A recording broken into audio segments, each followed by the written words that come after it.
Joan Didion, Slouching towards Bethlehem. Things fall apart. The center cannot hold. Mere anarchy is loosed upon the world. Surely some revelation is at hand. Surely the second coming is at hand. And what rough beast its hour come round at last slouches towards Bethlehem to be born? The center was not holding. It was a country of bankruptcy notices and public auction announcements and commonplace reports of casual killings and misplaced children and abandoned homes and vandals who misspelled even the four-letter words they scrawled. It was a country in which families routinely disappeared, trailing bad checks and repossession papers. Adolescents drifted from city to torn city, sloughing off both the past and the future as snakes shed their skins, children who were never taught and would never now learn the games that had held the society together. People were missing, children were missing, parents were missing.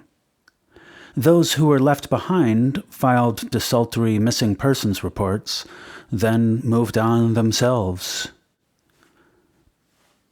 It was not a country in open revolution. It was not a country under enemy siege. It was the United States of America in the year 1967, and the market was steady and the GNP high, and a great many articulate people seemed to have a sense of high social purpose, and it might have been a year of brave hopes and national promise, but it was not.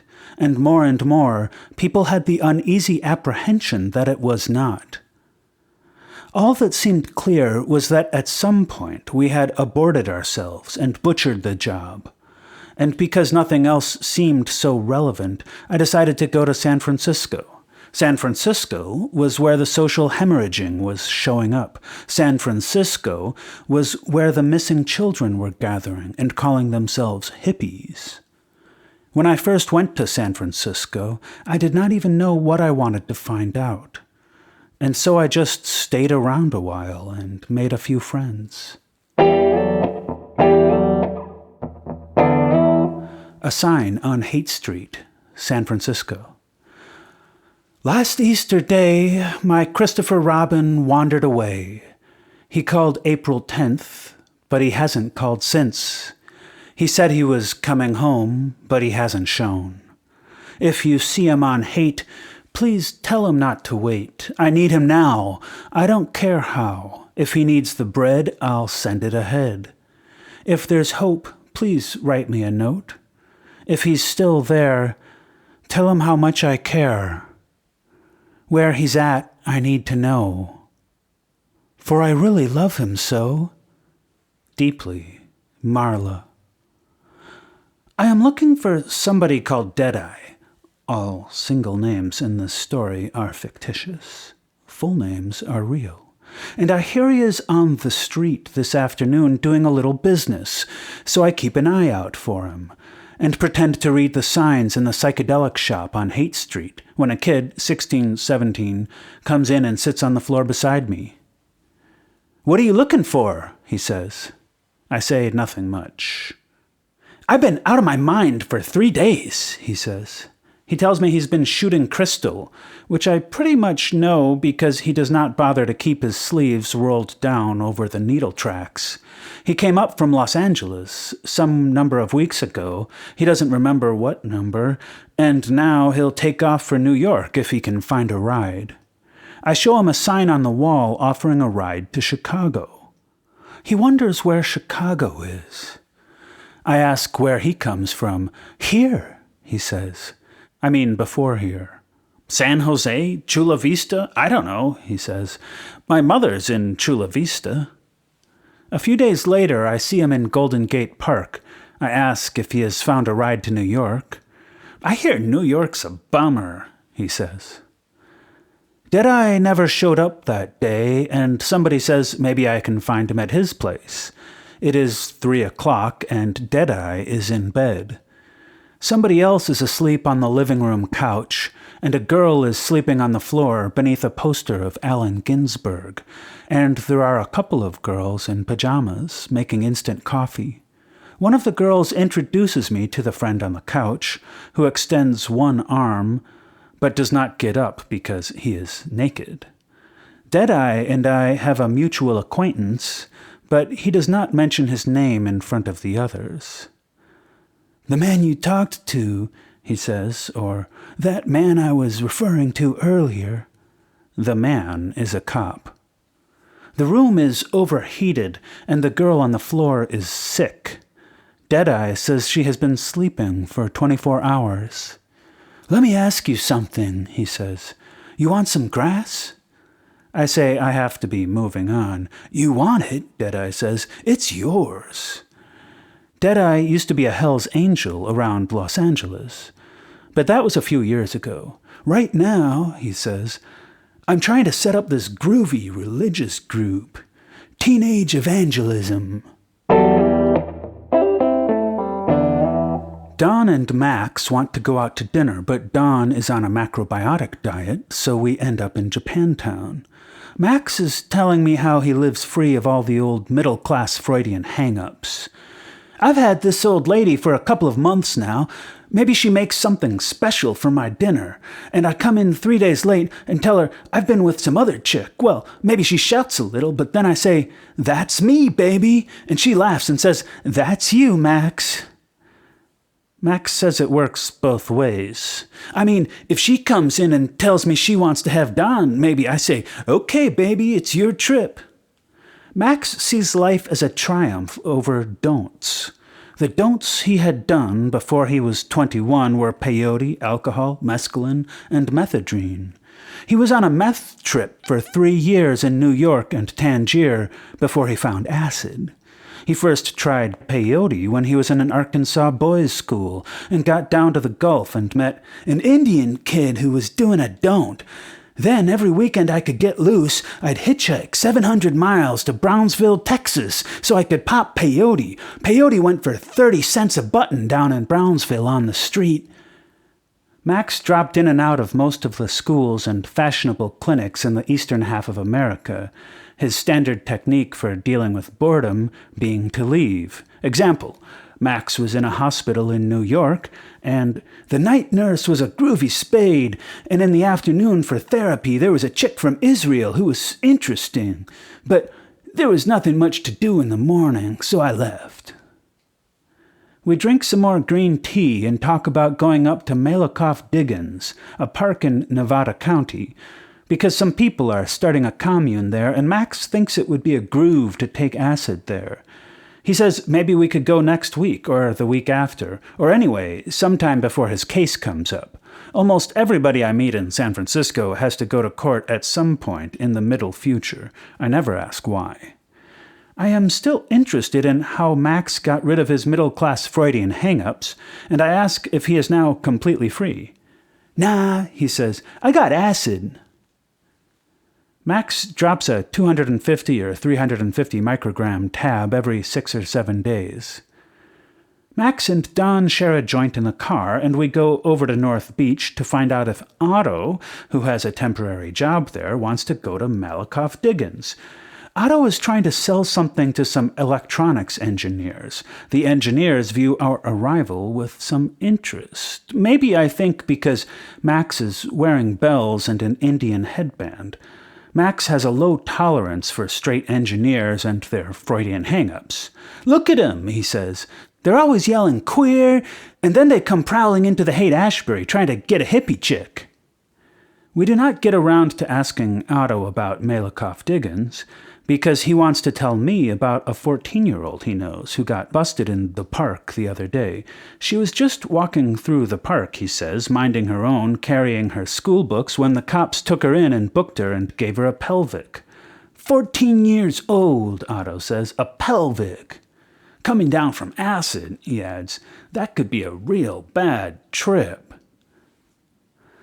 I call Otto the next afternoon to see if he can reach the 14-year-old. It turns out she is tied up with rehearsals for her junior high school play, The Wizard of Oz. "Yellow Brick Road time," Otto says. Otto was sick all day. He thinks it was some cocaine somebody gave him.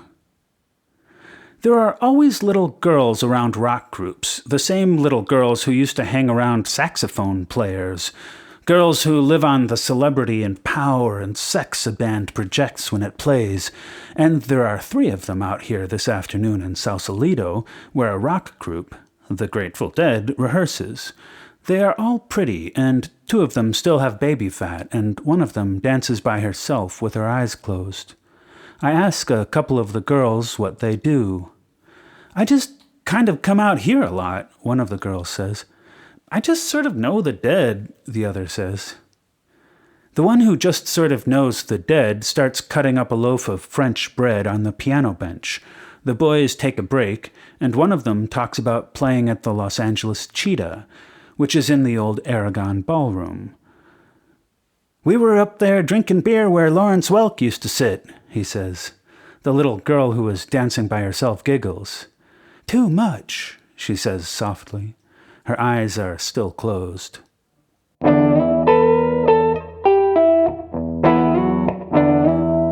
Somebody said that if I was going to meet some runaways, I better pick up a few hamburgers, cola, and French fries along the way, so I did, and we are eating them in the park together, me, Debbie, who is 15, and Jeff, who is 16.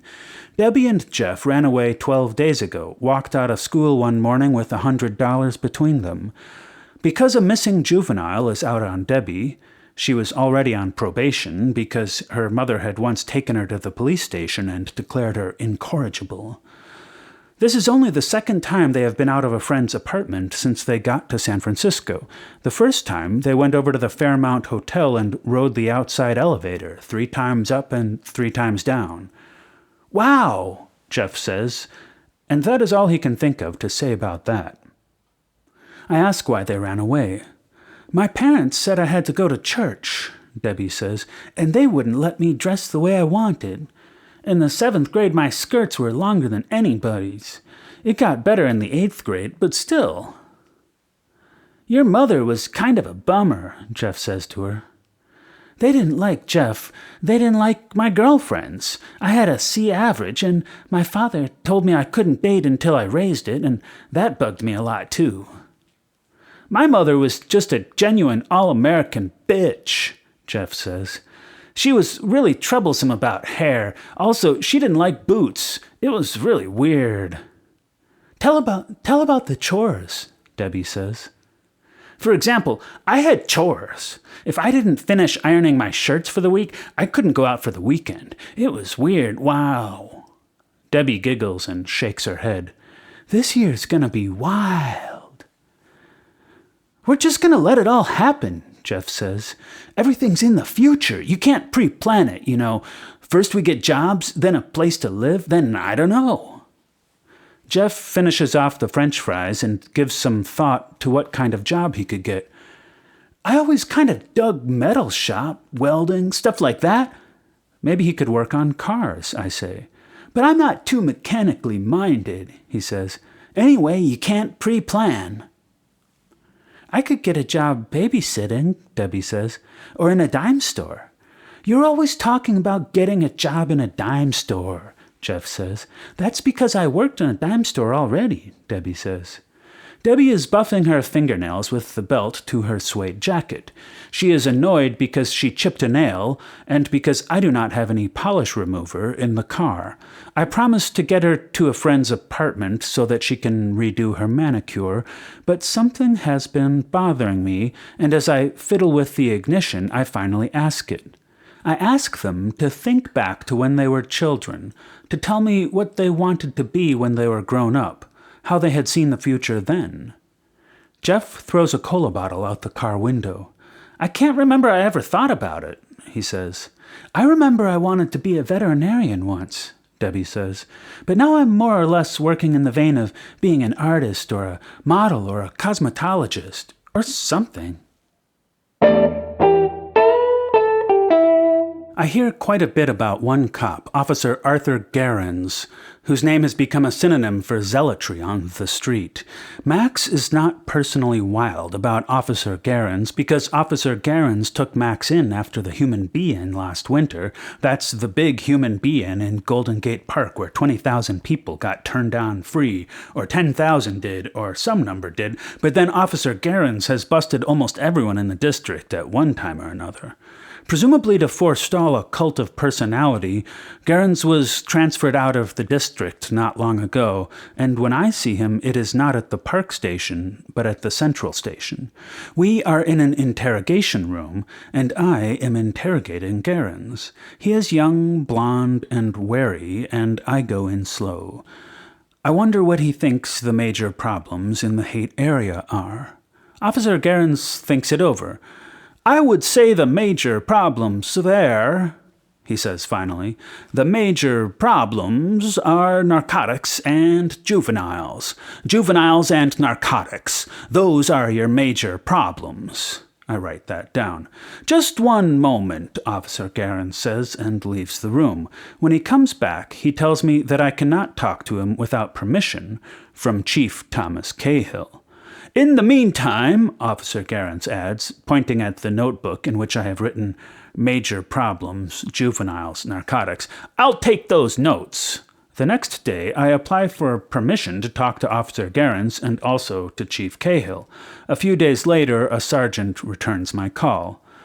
"We have finally received clearance from the chief per your request," the sergeant says, "and that is taboo." I wonder why it is taboo to talk to Officer Gerrans. Officer Gerrans is involved in court cases coming to trial. I wonder why it is taboo to talk to Chief Cahill. The chief has pressing police business. I wonder if I can talk to anyone at all in the police department. "No," the sergeant says, "not at the particular moment," which was my last official contact with the San Francisco Police Department. Norris and I are standing around the Panhandle, and Norris is telling me how it is all set up for a friend to take me to Big Sur. I say what I really want to do is spend a few days with Norris and his wife and the rest of the people in their house.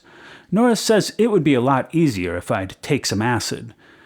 I say I'm unstable. Norris says, "All right, anyway, grass," and he squeezes my hand. One day Norris asks how old I am. I tell him I am 32. It takes a few minutes, but he rises to it. "Don't worry," he says at last. "There's old hippies, too." It is a pretty nice evening. Nothing much is happening, and Max brings his old lady, Sharon, over to the warehouse. The warehouse, which is where Don and a floating number of other people live, is not actually a warehouse, but the garage of a condemned hotel. The warehouse was conceived as total theater, a continual happening, and I always feel good there. Somebody is usually doing something interesting, like working on a light show, and there are a lot of interesting things around, like an old touring car, which is used as a bed, and a vast American flag fluttering up in the shadows, and an overstuffed chair suspended like a swing from the rafters. One reason I particularly like the warehouse is that a child named Michael is staying there now. Michael's mother, Sue Ann, is a sweet wan girl who is always in the kitchen cooking seaweed or baking macrobiotic bread, while Michael amuses himself with joss sticks or an old tambourine or an old rocking horse. The first time I ever saw Michael was on that rocking horse, a very blonde and pale and dirty child on a rocking horse with no paint. A blue theatrical spotlight was the only light in the warehouse that afternoon, and there was Michael in it, crooning softly to the wooden horse. Michael is 3 years old. He is a bright child, but does not yet talk. On this night, Michael is trying to light his joss sticks, and there are the usual number of people floating through, and they all drift in and sit on the bed and pass joints. Sharon is very excited when she arrives. "Don," she cries breathlessly, "we got some STP today. At this time, STP, a hallucinogenic drug, is a pretty big deal. Remember, nobody yet knew what it was, and it was relatively, although just relatively, hard to come by. Sharon is blonde and scrubbed and probably 17, but Max is a little vague about that since his court case comes up in a month or so, and he doesn't need statutory rape on top of it. Sharon's parents were living apart when she last saw them. She does not miss school or anything much about her past except her younger brother. "I want him to turn on," she confided one day. "He's 14 now. That's the perfect age. I know where he goes to high school, and someday I'll just go get him." Time passes, and I lose the thread. And when I pick it up again, Max seems to be talking about what a beautiful thing it is, the way that Sharon washes dishes. "It is beautiful," she says. "Everything is. You watch that blue detergent blob run on the plate, watch the grease cut. Well, it can be a real trip." Pretty soon now, maybe next month, maybe later, Max and Sharon plan to leave for Africa and India, where they can live off the land. "I got this little trust fund, see," Max says, "which is useful in that it tells cops and border patrols I'm okay. But living off the land is the thing. You can get your high and get your dope in the city, okay, but we gotta get out somewhere and live organically." "Roots and things," Sharon says, lighting a joss stick for Michael. Michael's mother is still in the kitchen cooking seaweed. "You can eat them." Maybe 11 o'clock, we move from the warehouse to the place where Max and Sharon live with a couple named Tom and Barbara. Sharon is pleased to get home. "I hope you got some hash joints fixed in the kitchen," she says to Barbara by way of greeting. And everybody is pleased to show off the apartment, which has a lot of flowers and candles and paisleys. Max and Sharon and Tom and Barbara get pretty high on hash, and everyone dances a little, and we do some liquid projections and set up a strobe and take turns getting a high on that. Quite late, somebody called Steve comes in with a pretty dark girl. They have been to a meeting of people who practice a Western yoga, but they do not seem to want to talk about that. They lie on the floor a while, and then Steve stands up.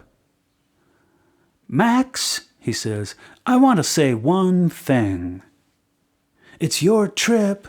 Max is edgy. "I found love on acid, but I lost it, and now I'm finding it again with nothing but grass." Max mutters that heaven and hell are both in one's karma. "That's what bugs me about psychedelic art," Steve says. "What about psychedelic art?" Max says. "I haven't seen much psychedelic art." Max is lying on a bed with Sharon, and Steve leans down. "Groove, baby," he says. "You're a groove." Steve sits down and then tells me about one summer when he was at a school of design in Rhode Island and took 30 trips, the last ones all bad. I ask why they were bad. "I could tell you it was my neuroses," he says, "but forget it." A few days later, I drop by to see Steve in his apartment. He paces nervously around the room he uses as a studio and shows me some paintings. We do not seem to be getting to the point. "Maybe you noticed something going on at Max's," he says abruptly. It seems that the girl he brought, the dark, pretty one, had once been Max's girl. She had followed him to Tangier and now to San Francisco, but Max has Sharon. "So the girl is kind of staying around here," Steve says. Steve is troubled by a lot of things. He is 23, was raised in Virginia, and has the idea that California is the beginning of the end. "I feel it's insane," he says, and his voice drops. "This chick tells me there's no meaning to life, but it doesn't matter. We'll just flow right out. There've been times I felt like packing up and taking off for the East Coast again. At least there I had a target. At least there you expect that it's going to happen." He lights a cigarette for me and his hands shake. "Here, you know it's not going to." "What is supposed to happen?" I ask. "I don't know. Something. Anything."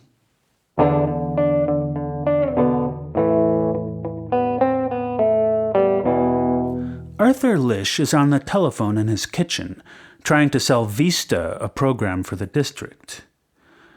"We've already got an emergency," he is saying into the telephone, meanwhile trying to disentangle his daughter, age 1.5, from the cord. "We don't get help here. Nobody can guarantee what's going to happen. We've got people sleeping in the streets here. We've got people starving to death." He pauses. "All right," he says then, and his voice rises. "So they're doing it by choice. So what?" By the time he hangs up, he has limned what strikes me as a pretty Dickensian picture of life on the edge of Golden Gate Park. But then this is my first exposure to Arthur Lish's riot on the street and less pitch. Arthur Lish is a kind of leader of the Diggers who, in the official district mythology, are supposed to be a group of anonymous good guys with no thought in their collective head but to lend a helping hand. The official district mythology also has it that the Diggers have no leaders, but nonetheless Arthur Lish is one. Arthur Lish is also a paid worker for the American Friends Service Committee, and he lives with his wife Jane and their 2 small children in a railroad flat, which on this particular day lacks organization. For one thing, the telephone keeps ringing. Arthur promises to attend a hearing at City Hall. Arthur promises to send Edward. He's okay. Arthur promises to get a good group, maybe the Loading Zone, to play free for a Jewish benefit. For a second thing, the baby is crying, and she does not stop until Jane appears with a jar of Gerber's chicken noodle dinner. Another confusing element is somebody named Bob, who just sits in the living room and looks at his toes. First he looks at the toes on one foot and then at the toes on the other. I make several attempts to include Bob before I realize he is on a bad trip. Moreover, there are 2 people hacking up what looks like a side of beef on the kitchen floor, the idea being that when it gets hacked up, Jane Lish can cook it for the Daily Digger feed in the park. Arthur Lish does not seem to notice any of this. He just keeps talking about cybernated societies and the guaranteed annual wage and riot on the street unless. I call the Lishes a day or so later and ask for Arthur. Jane Lish says he's next door taking a shower because somebody is coming down from a bad trip in their bathroom.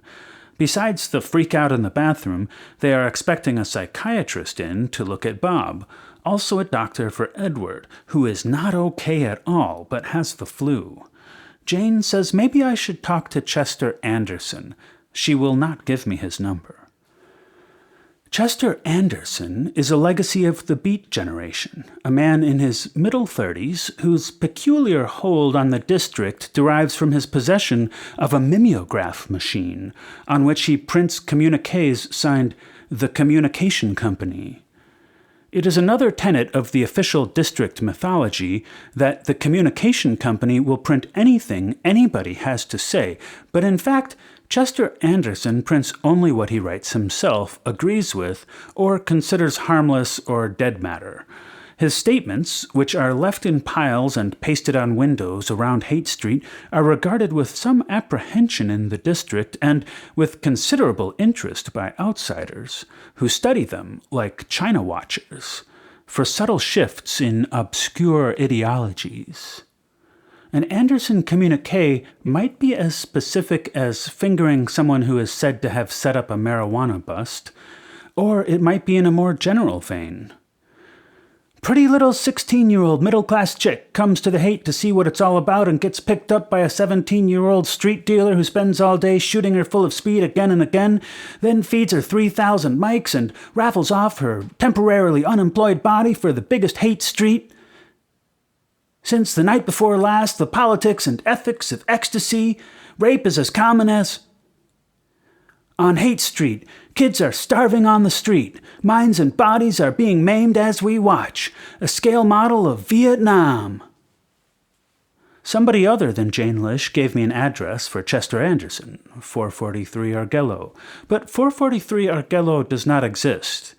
I telephoned the wife of the man who gave me 443 Argello, and she says it's 742 Argello. But don't go up there, she says. I say I'll telephone. There's no number, she says. I can't give it to you. 742 Argello, I say. No, she says. I don't know, and don't go there, and don't use either my name or my husband's name if you do. She is the wife of a full professor of English at San Francisco State College. I decide to lie low on the question of Chester Anderson for a while. Paranoia strikes deep. Into your life it will creep, is a song the Buffalo Springfield sings. The appeal of Malakoff-Diggins has kind of faded out, but Max says, why don't I come to his place, just be there, the next time he takes acid? Tom will take it too, probably Sharon, maybe Barbara. We can't do it for 6 or 7 days because Max and Tom are in STP space now. They are not crazy about STP, but it has advantages. You've still got your forebrain, Tom says. I could write behind STP, but not behind acid. This is the first time I have heard that Tom writes. Otto is feeling better because he discovered it wasn't the cocaine that made him sick. It was the chicken pox, which he caught while babysitting for Big Brother and the Holding Company one night when they were playing. I go over to see him and meet Vicky, who sings now and then with a group called the Juke Savages and lives at Otto's place. Vicky dropped out of Laguna High because I had mono, followed the Grateful Dead up to San Francisco one time and has been here for a while. Her mother and father are divorced, and she does not see her father, who works for a network in New York. A few months ago, he came out to do a documentary on the district and tried to find her, but couldn't. Later, he wrote her a letter in care of her mother, urging her to go back to school. Vicky guesses maybe she will go back sometime, but she doesn't see much point in it right now.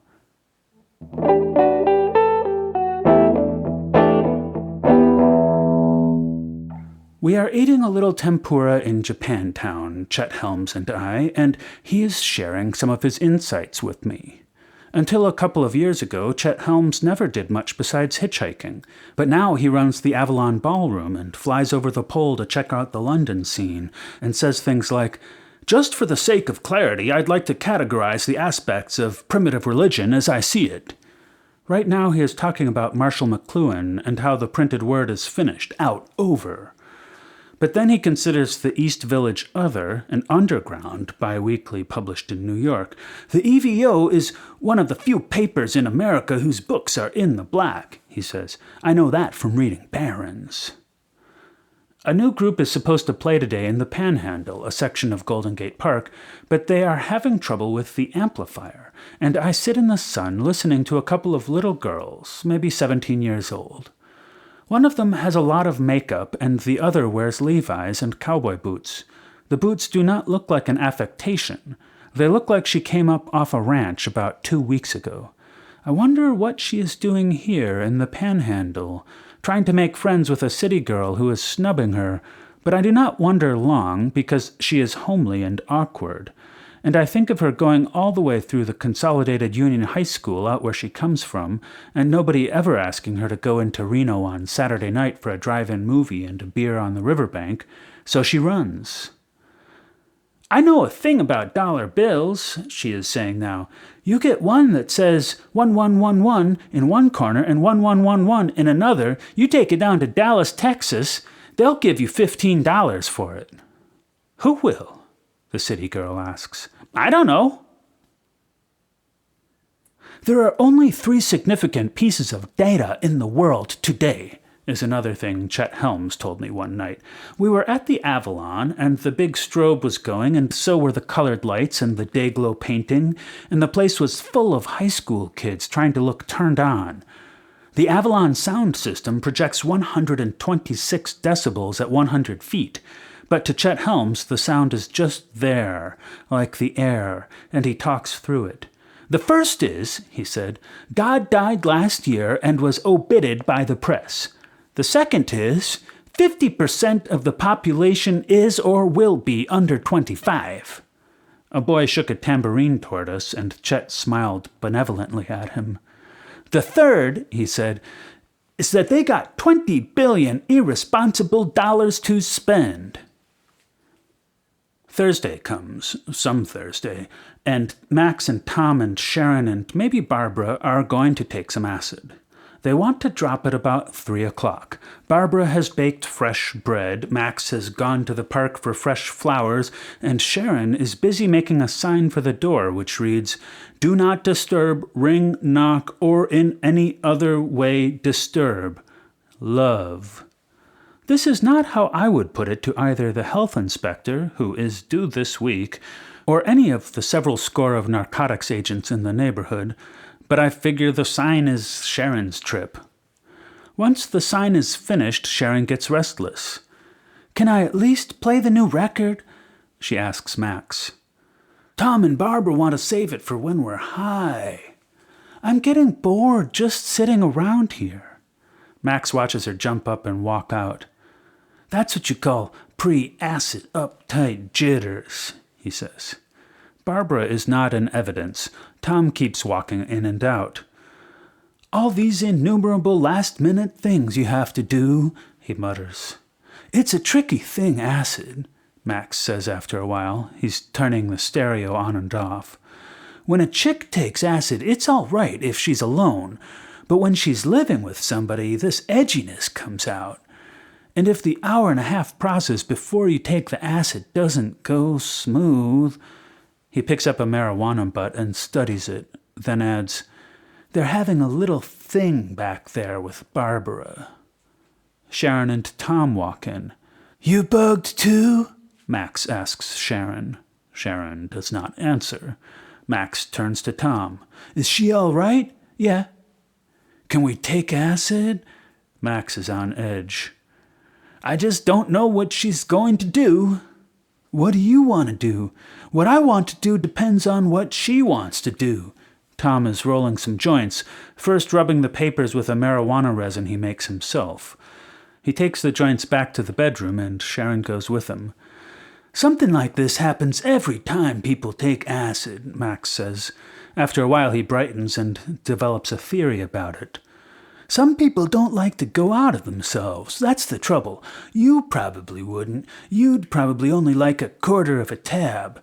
There's still an ego on a quarter tab, and it wants things. Now, if that thing is sex, and your old lady or your old man is off somewhere flashing and doesn't want to be touched, well, you get put down on acid. You can be on a bummer for months."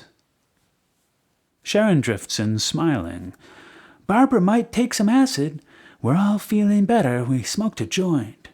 At 3:30 that afternoon, Max, Tom, and Sharon placed tabs under their tongues and sat down together in the living room to wait for the flash. Barbara stayed in the bedroom, smoking hash. During the next 4 hours, a window banged once in Barbara's room, and about 5:30 some children had a fight on the street. A curtain billowed in the afternoon wind. A cat scratched a beagle in Sharon's lap. Except for the sitar music on the stereo, there was no other sound or movement until 7:30, when Max said, "Wow."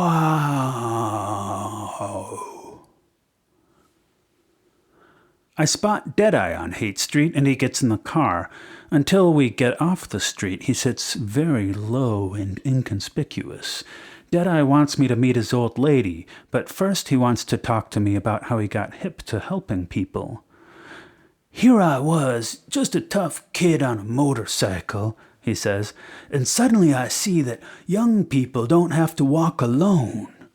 Deadeye has a clear evangelistic gaze and the reasonable rhetoric of a car salesman. He is society's model product.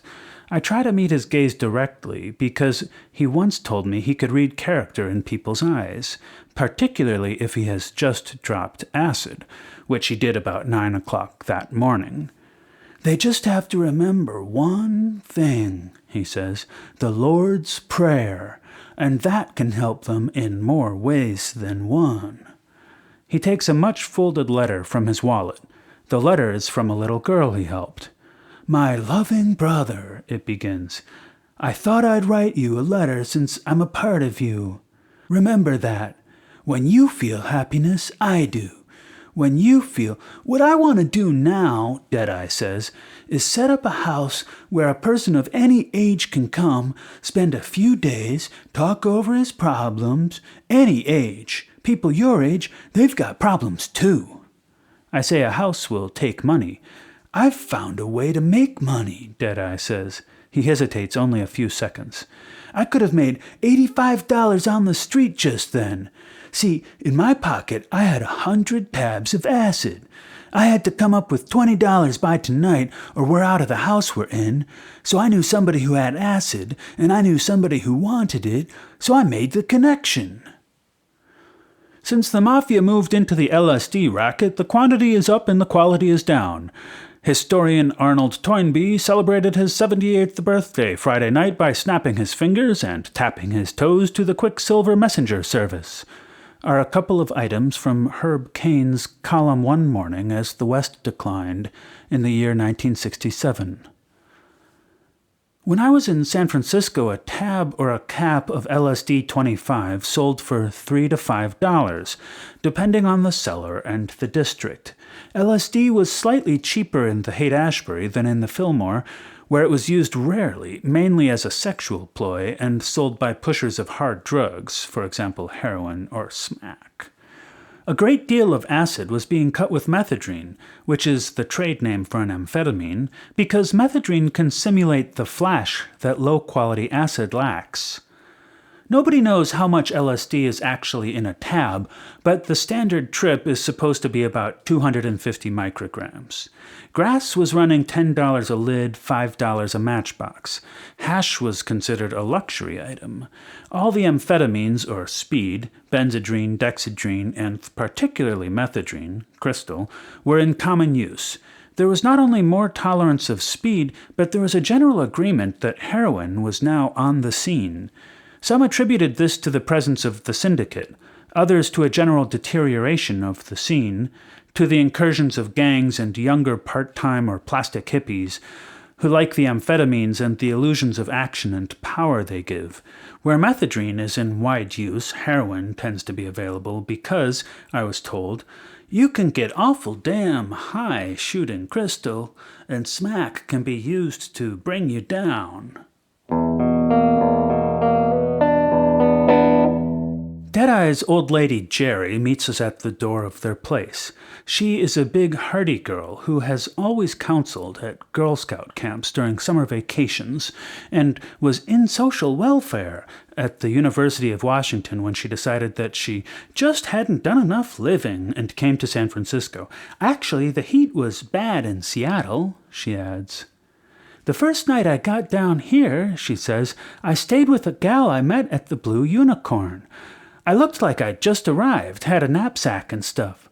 After that, Jerry stayed at a house the Diggers were running where she met Deadeye. Then it took time to get my bearings, so I haven't done much work yet. I asked Jerry what work she does.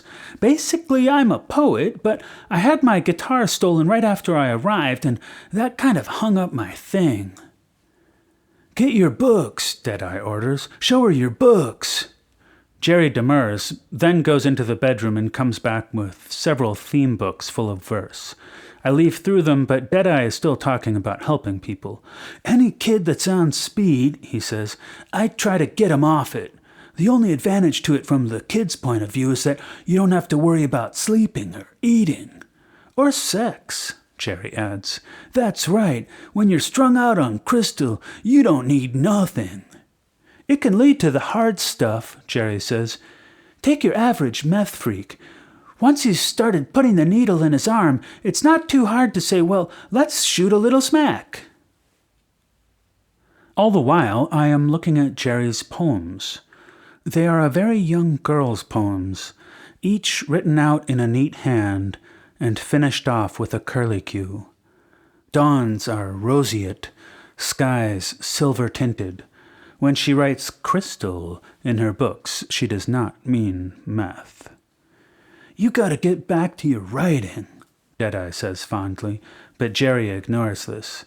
She is telling about somebody who propositioned her yesterday. He just walked up to me on the street, offered me $600 to go to Reno and do the thing. You're not the only one he approached, Deadeye says. If some chick wants to go with him, fine, Jerry says. Just don't bum my trip. She empties the tuna fish can we are using for an ashtray and goes over to look at a girl who is asleep on the floor. It is the same girl who was asleep on the floor the first day I came to Deadeye's place. She has been sick a week now, 10 days. Usually when somebody comes up to me on the street like that, Jerry says, I hit him for some change.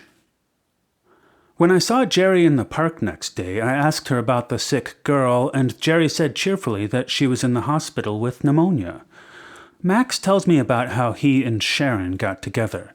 When I saw her the first time on Haight Street, I flashed.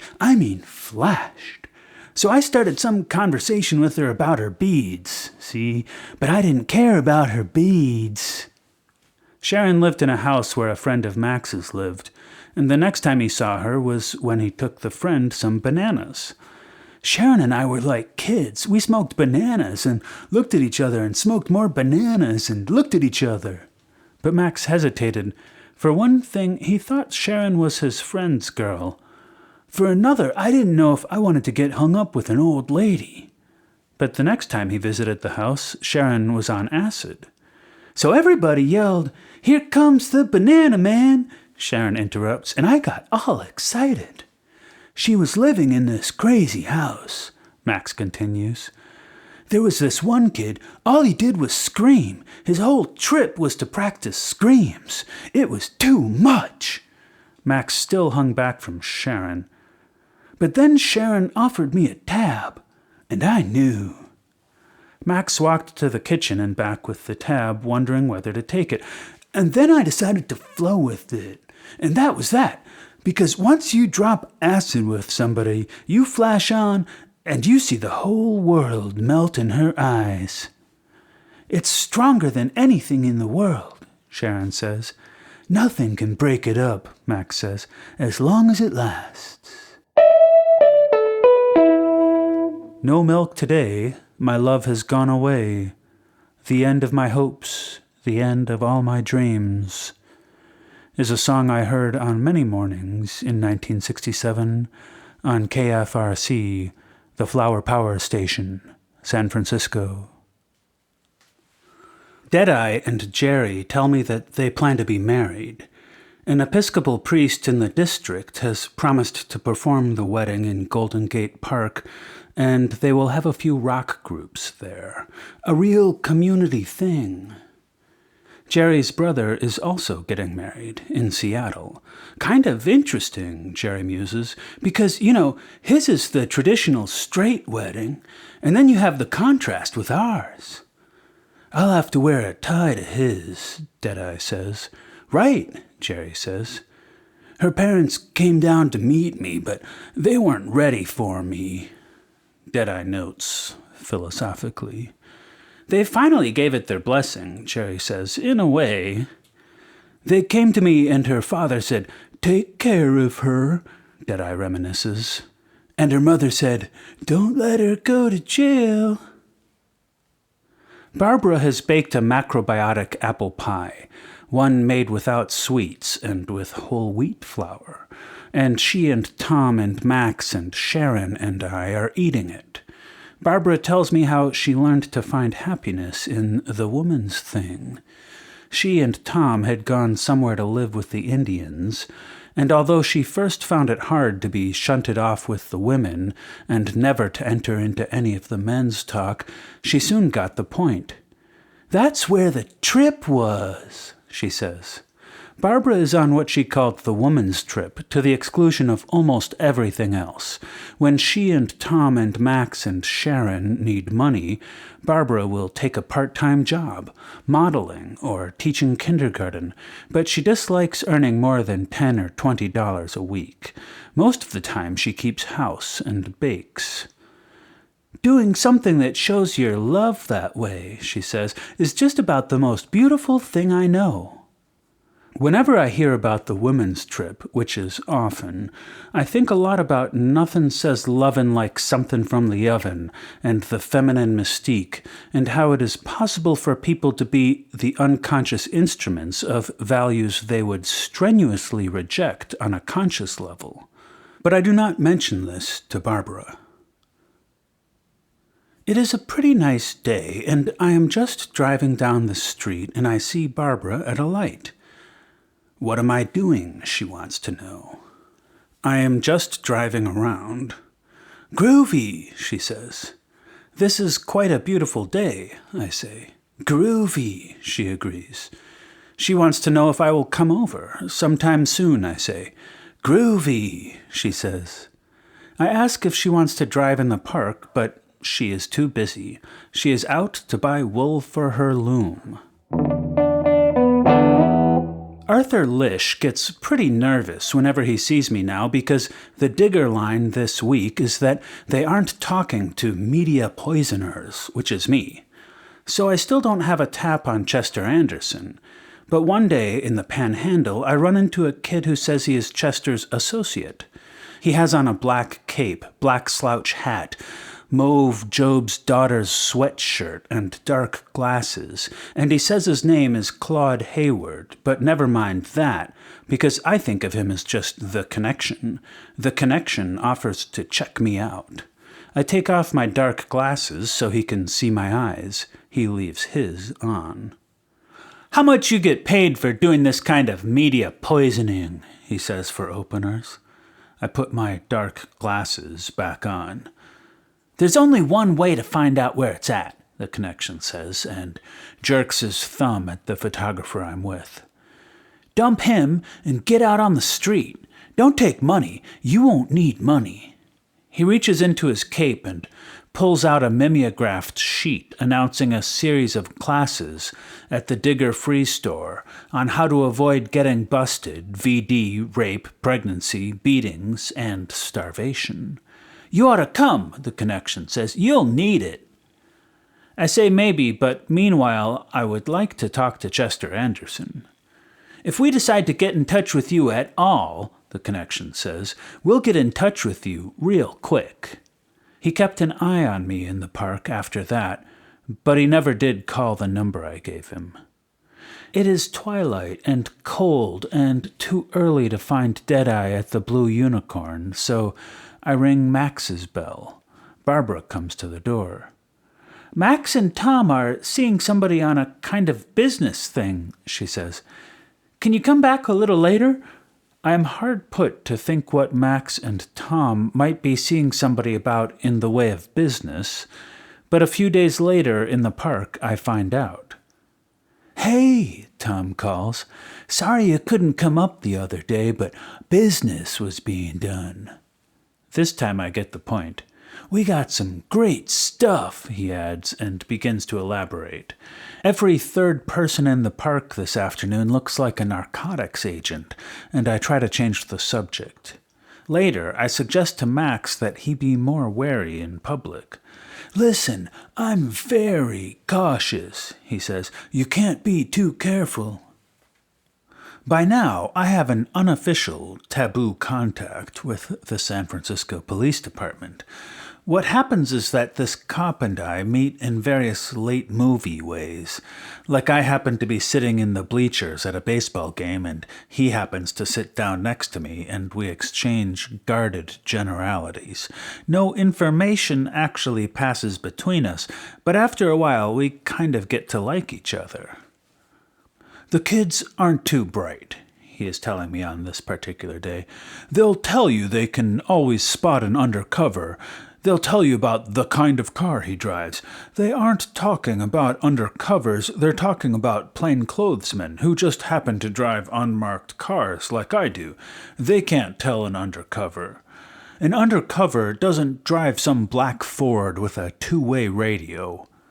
He tells me about an undercover who was taken out of the district because he was believed to be overexposed, too familiar. He was transferred to the narcotics squad and, by error, was immediately sent back into the district as a narcotics undercover. The cop plays with his keys. You want to know how smart these kids are? He says finally. The first week, this guy makes 43 cases.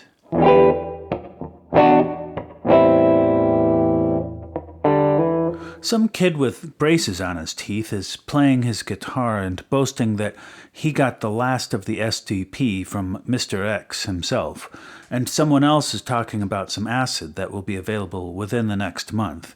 And you can see that nothing much is happening around the San Francisco Oracle office this afternoon. A boy sits at a drawing board drawing the infinitesimal figures that people do on speed, and the kid with the braces watches him. I'm gonna shoot my woman, he sings softly. She been with another man. Someone works out the numerology of my name and the name of the photographer I'm with. The photographer's is all white and the sea. If I were to make you some beads, see, I'd do it mainly in white, he is told. But mine has a double death symbol. The afternoon does not seem to be getting anywhere, so it's suggested we get in touch with a man named Sandy. We are told he will take us to the Zen temple. 4 boys and 1 middle-aged man are sitting on a grass mat at Sandy's place, sipping anise tea and listening to Sandy read Laura Huxley's You Are Not the Target. We sit down and have some anise tea. Meditation turns us on, Sandy says. He has a shaved head and the kind of cherubic face usually seen in newspaper photographs of mass murderers.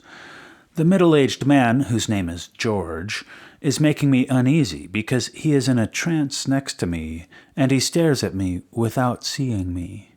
I feel that my mind is going, George is dead, or we all are, when the telephone suddenly rings. It's for George, Sandy says. George, telephone. George! Somebody waves his hand in front of George, and George finally gets up, bows, and moves toward the door on the balls of his feet. I think I'll take George's tea, somebody says. George, are you coming back? George stops at the door and stares at each of us in turn. In a moment, he snaps. Do you know who is the first eternal spaceman of this universe? The first to send his wild, wild vibrations to all those cosmic superstations? For the song he always shouts sends the planets flipping out. But I'll tell you, before you think me loony, that I'm talking about Narada Muni, singing Hare Krishna, Krishna Krishna, Hare Hare, Hare Rama, Rama Rama, Hare Hare, is a Krishna song, words by Howard Wheeler and music by Michael Grant. Maybe the trip is not in Zen, but in Krishna, so I visit Michael Grant, the Swami A.C. Bhaktivedanta's leading disciple in San Francisco. Grant is at home with his brother-in-law and his wife, a pretty girl wearing a cashmere pullover, a jumper, and a red caste mark on her forehead. I've been associated with the Swami since about last July, Michael says. See, the Swami came here from India, and he was at this ashram, hermitage, in upstate New York, and he just kept to himself and chanted a lot. For a couple of months, pretty soon I helped him get his storefront in New York. Now it's an international movement, which we spread by teaching this chant. Michael is fingering his red wooden beads, and I notice that I am the only person in the room who is wearing shoes. It's catching on like wildfire. If everybody chanted, the brother-in-law says, there wouldn't be any problem with the police or anybody. Ginsberg calls the chant ecstasy, but the Swami says that's not exactly it. Michael walks across the room and straightens a picture of Krishna as a baby. Too bad you can't meet the Swami, he adds. The Swami's in New York now. Ecstasy's not the right word at all, says the brother-in-law, who has been thinking about it. It makes you think of some mundane ecstasy. The next day I drop by Max and Sharon's and find them in bed smoking a little morning hash. Sharon once advised me that even half a joint of grass would make getting up in the morning a beautiful thing. I ask Max how Krishna strikes him.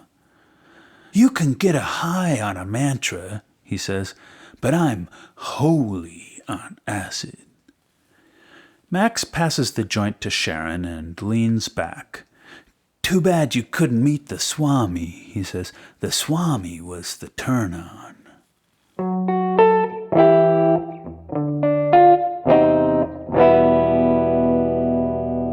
Anybody who thinks this is all about drugs has his head in a bag. It's a social movement, quintessentially romantic, the kind that recurs in times of real social crisis.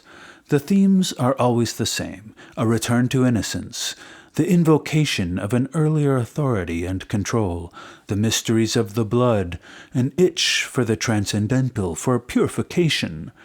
Right there you've got the ways that romanticism historically ends up in trouble, lends itself to authoritarianism.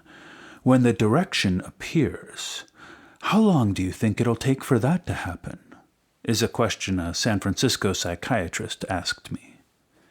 At the time I was in San Francisco, the political potential of the movement was just becoming clear. It had always been clear to the revolutionary core of the Diggers, whose guerrilla talent was now bent on open confrontations and the creation of a summer emergency, and it was clear to many of the doctors and priests and sociologists who had occasion to work in the district. And it could rapidly become clear to any outsider who bothered to decode Chester Anderson's call-to-action communiques, or to watch who was there first at the street skirmishes, which now set the tone for life in the district. One did not have to be a political analyst to see it. The boys in the rock groups saw it, because they were often where it was happening. "In the park, there are always 20 or 30 people below the stand," one of the Grateful Dead complained to me, "ready to take the crowd on some militant trip." But the peculiar beauty of this political potential, as far as the activists were concerned, was that it remained not clear at all to most of the inhabitants of the district.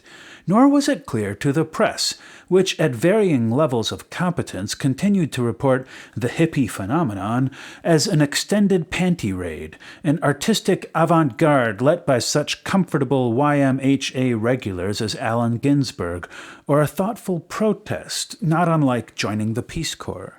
This last, or "they're trying to tell us something" approach, reached its apogee in July in a Time cover story which revealed that hippies scorn money, they call it bread, and remains the most remarkable, if unwitting, extant evidence that the signals between the generations are irrevocably jammed.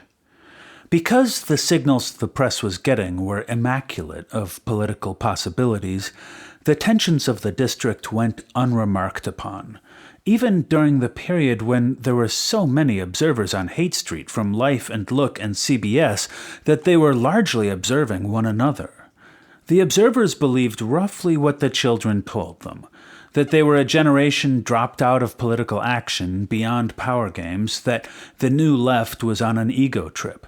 Ergo, there really were no activists in the Haight-Ashbury, and those things which happened every Sunday were spontaneous demonstrations because, just as the Diggers say, the police are brutal and juveniles have no rights and runaways are deprived of their right to self-determination and people are starving to death on Haight Street. Of course, the activists, not those whose thinking had become rigid, but those whose approach to revolution was imaginatively anarchic, had long ago grasped the reality which still eluded the press. We were seeing something important. We were seeing the desperate attempt of a handful of pathetically unequipped children to create a community in a social vacuum. Once we had seen these children, we could no longer overlook the vacuum, no longer pretend that society's atomization could be reversed. At some point between 1945 and 1967, we had somehow neglected to tell these children the rules of the game we happened to be playing. Maybe we had stopped believing in the rules ourselves. Maybe we were having a failure of nerve about the game. Or maybe there were just too few people around to do the telling. These were children who grew up cut loose from the web of cousins and great-aunts and family doctors and lifelong neighbors who had traditionally suggested and enforced society's values. They are children who have moved around a lot. San Jose, Chula Vista, here.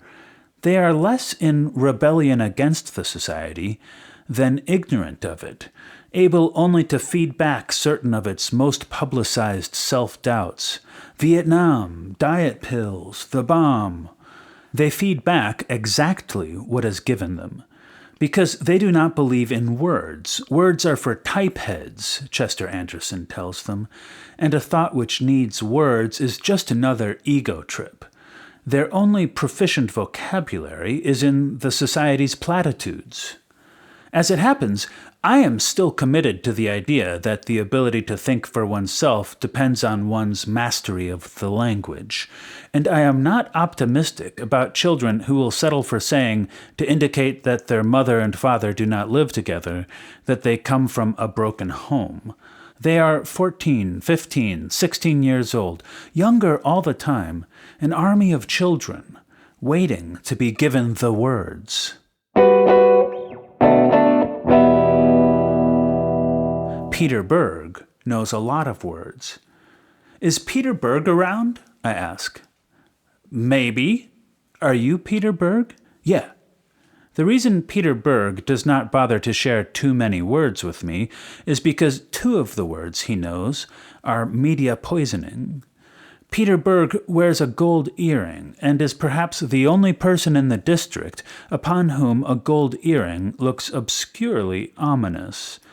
He belongs to the San Francisco mime troupe, some of whose members started the Artists' Liberation Front, for those who seek to combine their creative urge with socio-political involvement. It was out of the mime troupe that the Diggers grew during the 1966 Hunters Point riots, when it seemed a good idea to give away food and do puppet shows in the streets, making fun of the National Guard. Along with Arthur Lish, Peter Berg is part of the shadow leadership of the Diggers, and it was he who more or less invented and first introduced to the press the notion that there would be an influx into San Francisco this summer of 200,000 indigent adolescents. The only conversation I ever have with Peter Berg is about how he holds me personally responsible for the way life captioned Henri Cartier-Bresson's pictures out of Cuba, but I like to watch him at work in the park. Big Brother is playing in the Panhandle and almost everybody is high, and it is a pretty nice Sunday afternoon between 3 and 6 o'clock, which the activists say are the 3 hours of the week when something is most likely to happen in the Haight-Ashbury. And who turns up but Peter Berg? He is with his wife and 6 or 7 other people, along with Chester Anderson's associate, The Connection, and the first peculiar thing is they're in blackface. I mentioned to Max and Sharon that some members of the mime troupe seem to be in blackface. It's street theater, Sharon assures me. It's supposed to be really groovy. The mime troopers get a little closer, and there are some other peculiar things about them. For one thing, they are tapping people on the head with dime store plastic nightsticks, and for another, they are wearing signs on their backs. How many times have you been raped, you love freaks? And things like that. Then they are distributing communication company flyers which say, and this summer, thousands of unwhite, unsuburban boppers are going to want to know why you've given up what they can't get, and how you get away with it, and how come you're not a faggot with hair so long, and they want Haight Street one way or the other. If you don't know, by August, Haight Street will be a cemetery. Max reads the flyer and stands up. I'm getting bad vibes, he says, and he and Sharon leave. I have to stay around because I'm looking for Otto, so I walk over to where the mime troopers have formed a circle around a Negro. Peter Berg is saying, if anybody asks, that this is street theater, and I figure the curtain is up because what they are doing right now is jabbing the Negro with the nightsticks. They jab and they bare their teeth and they rock on the balls of their feet and they wait. I'm beginning to get annoyed here, the Negro says. I'm gonna get mad. By now there are several Negroes around, reading the signs and watching. Just beginning to get annoyed, are you? One of the mime troopers says. Don't you think it's about time? Listen here, another Negro says. There's room for everybody in the park. Yeah? A girl in blackface says. Everybody who? Why, he says, confused. Everybody in America. In America? The blackface girl shrieks. Listen to him talk about America. Listen, he says. Listen here. What did America ever do for you? The girl in blackface jeers. White kids here, they can sit in the park all summer long, listening to music, because their big-shot parents keep sending them money. Whoever sends you money? Listen, the Negro says helplessly. You're gonna start something here. This isn't right. You tell us what's right, black boy, the girl says. The youngest member of the blackface group, an earnest, tall kid, about 19-20, is hanging back at the edge of the scene. I offer him an apple and ask what is going on. Well, he says, I'm new at this. I'm just beginning to study it, but you see, the capitalists are taking over the district, and that's what Peter, well, ask Peter. I did not ask Peter. It went on for a while, but on that particular Sunday between 3 and 6 o'clock, everyone was too high, and the weather was too good, and the Hunters Point gangs, who usually come in between 3 and 6 on Sunday afternoon, had come in on Saturday instead, and nothing started. While I waited for Otto, I asked a little girl I had met a couple of times before what she had thought of it. It's something groovy they call street theater, she said. I said I had wondered if it might not have political overtones. She is 17 years old, and she worked it around in her mind for a while, and finally she remembered a couple of words from somewhere. Maybe it's some John Birch thing, she said.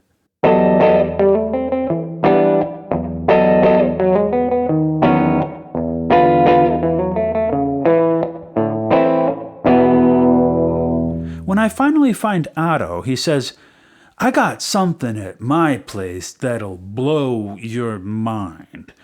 And when we get there, I see a child on the living room floor wearing a reefer coat, reading a comic book. She keeps licking her lips in concentration, and the only off thing about her is that she's wearing white lipstick. 5 years old, he says, on acid. The 5-year-old's name is Susan, and she tells me she is in high kindergarten. She lives with her mother and some other people, just got over the measles, wants a bicycle for Christmas, and particularly likes soda, ice cream, Marty in the Jefferson Airplane, Bob in the Grateful Dead, and the beach. She remembers going to the beach once a long time ago and wishes she had taken a bucket. For a year, her mother has given her acid and peyote. Susan describes it as getting stoned.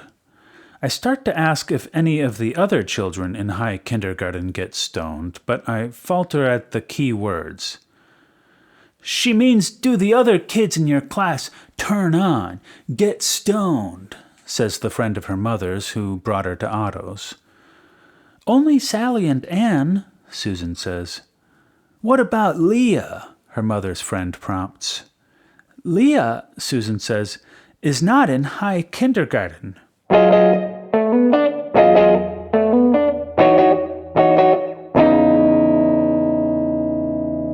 Sue Ann's 3-year-old Michael started a fire this morning before anyone was up, but Don got it out before much damage was done.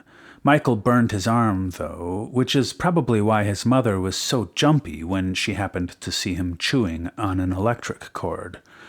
"You'll fry like rice!" she screamed. The only people around were Don and one of Sue Ann's macrobiotic friends, and somebody who was on his way to a commune in the Santa Lucias, and they didn't notice Sue Ann screaming at Michael because they were in the kitchen trying to retrieve some very good Moroccan hash, which had dropped down through a floorboard that had been damaged in the fire.